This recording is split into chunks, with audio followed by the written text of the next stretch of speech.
Hey, how's it going?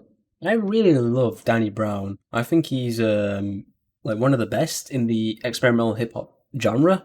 With also me and him sharing a birthday, so I like that a lot. But I find his rapping style and his beats really good. Like just not what you expect, and I think the album that I'm going to talk about in this video shows it really perfectly. But before that, let's get into like a bit of the backstory leading up to this album and why I think it is his changing point in his career. To start off, just to go a bit back to his 2010s period, he released The Hybrid. This seen Danny as a start be like a normal hip hop kind of artist, in my opinion, with like the beats that he chooses on this album. The one I think shows this quite well is a song called Rio. I think the beat on it is quite well, and I think his rapping on it is pretty good. My pretty bitches, second to Scottie Pippins, kid on a Gotti mission, but seen this downfall's your best. After this release, he then went a year later, released an album called Black and Brown with two songs that I think stand out into the next album that he went to create, which became one of his most popular for a while. The songs in question, I think, are Jordan 8 and Black and Brown. Jordan 8 because I feel that beat they used on that song is reminiscent of the album coming up, and I think Black and Brown does that on a few of the tracks as well by how it sounds. To start off, Jordan 8 features like this electronic picky sound, I would say, and it continues with that in that entire flow, and it just suits him quite well as he come later to use these more creative and weird beats, and I think it just does it justice. This bitch told me I need my teeth fixed. I said nah, ho, that's perfect for licking clicks. And when I said that shit, and then getting on to Black and Brown, it goes on like, I'd say this normal beat style, which he flows quite well on it, which shows that he's kind of diverse. He can have like these strange sounding beats, and then just he can go over regular ones. And then when he makes appearances on different albums, like they could just throw whatever at him, like this jazzy beat, and he will just somehow flow really well. This is just, like, I think an example of him just at early ages being quite diverse and very good. smoking on the stove, banging Noriega when I'm done. I like the bogey. 40 on the flow, man. I'll leave your holy moly.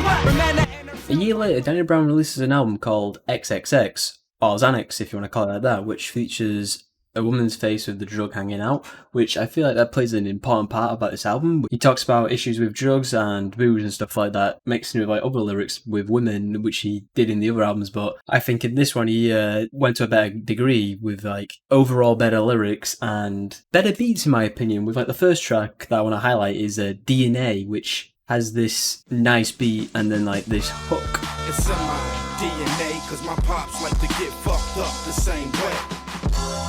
It's in my DNA, cause my moms like to get fucked up the same way. How I interpret this is that these older generations are passing down their addictions to the younger generations, and that he's passing them down to his friends and they're all getting addicted, that it's like a repeating cycle and you just can't get out of it. Then on to the next track, I want to talk about being Out of Space, which features one of my favourite beats on the entire album, this very experimental beat. It reminds me of a song off Moment of Truth called Above the Cloud, with it kind of having that similar style of beat, but not really. I can't really put words into how I think about it. It's definitely one you should listen to, because my words won't really do it justice. The lyric side of the song is more of what you would expect on this album.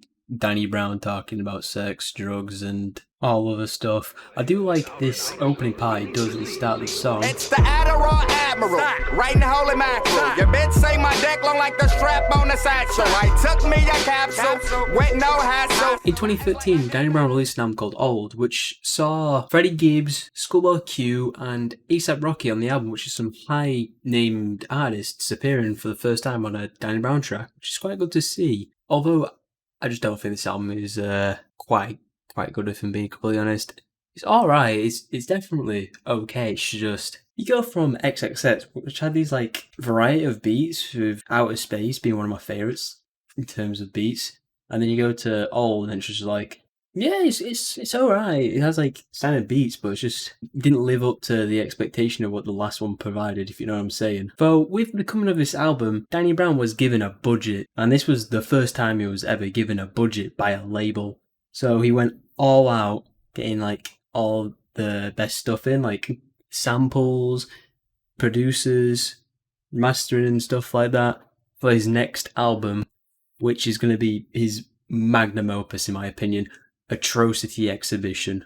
The reason why this is a changing point in his career is because it also made him in debt. This album features 15 tracks, with the name of the album being like a reference, if you want to say, to Joy Division's Closure, which another track off that album was also named Atrocity Exhibition, as well as highlighted all of his issues that he was coming to face with, like his drug abuse in like the track Ain't It Funny.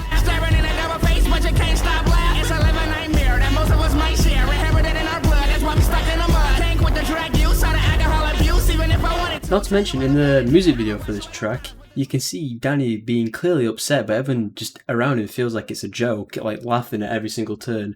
And then you have like these two characters, which are the drugs, which he turns to saying that, "You are my only friend," and then they're also stabbing him as well, showing that even though he's taking these drugs, saying that these are his friends, they are slowly killing him inside. Another track I found really good off this album is a track called Pneumonia, which features like this really just chilled out beat. Doesn't really progress much. It keeps like the same sound, and then offers like some of his favorite bars. My favorite one being like the clit, and she does the Macarena. That was probably the worst impression I could have gave in my life. He offers this great hook which shows like he's earning a lot of money fast, and then he just spends it all quickly, maybe from concerts or drugs, I don't know, but it's a very good hook. Made 30 bands in 30 minutes. Before I count it, I done damn near spent it. Put a brick on ya and some brick on ones. Flow sick, nigga, call it pneumonia. I'm on ya, made. Last song I want to talk about is called Dance in the Water. It features this very fast, dancey kind of beat, which I absolutely love. It just sounds like it's meant for this album, but also like it could be its own thing, as well as like the hook, Dance in the Water and Not Get Wet, which has been featured in songs such as Get Over It by Ice Cube, Faux Life by Mac 10, and then The Origin, Parliament by Aqua Boogie, which I'm guessing Danny Brown is making a feature to all of those with this song. I absolutely love this part in the song. When you get it, don't give it to her right, cause you earned it. Here we go now, here we go now. Don't stop what you're doing, don't slow down. Don't take that, don't take that. Like P. Diddy remix on a mixtape. Better get back, better get back. They ain't know you can do it like that. Overall, it's just extremely catchy.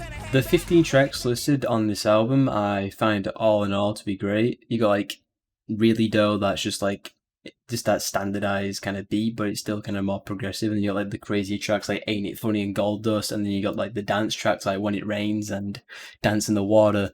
There's a lot of good stuff about this, and plus if you're like into collecting physical albums and stuff like that, I find the covers of the vinyl covers is to be like a great picture of like what the album's like about, with like these like distorted pictures and like it all looking really disorganized, grainy and all that stuff.